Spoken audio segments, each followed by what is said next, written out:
دوستانو سلامونه او وخت مو په خیر. په دې ویډیو کې به موږ په میسنجر کې په یو اپشن باندې خبرې کوو چې ریډ ریسیپټس په نامه اپشن دی. دغه اپشن فعالولو ګټې به هم تاسو سره د ویډیو په جریان کې زه شریکې کړم.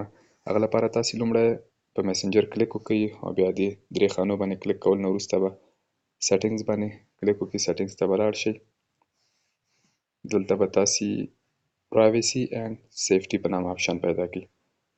دې نه وروسته به بیا داسې لاندې راشئ what people see.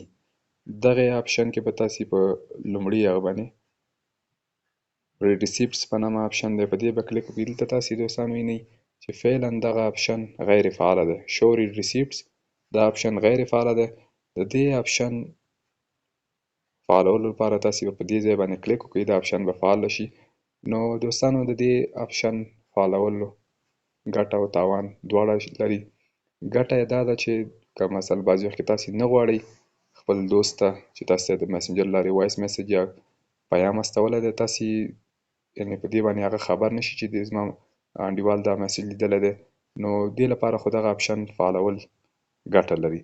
او تاوان یې بیا دا دی دوستانو چې که همداسې تاسې هم کوم انډیوال ته مو دوست ته مو په میسنجر کې کله پیام استوئ نو همداسې به بیا که هغه ستاسې پیام وویني واوري نو تاسو ته به هم بیا نه معلومیږي چې د زما انډیوال زما میسج کتلی دی. فقط تاسو ته به معلومیږي یا داسې به شو کوي ښکاره کوي چې دا میسج ستاسې ډیلیورډ شوی. نو دا وه د نن ورځې ویډیو.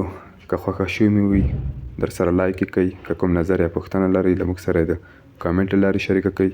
نو تر بلې ویډیو پورې مې په پاک او مهربانه رب سپارم. هر چیرې چې یاست خوښ او اباد اوسئ.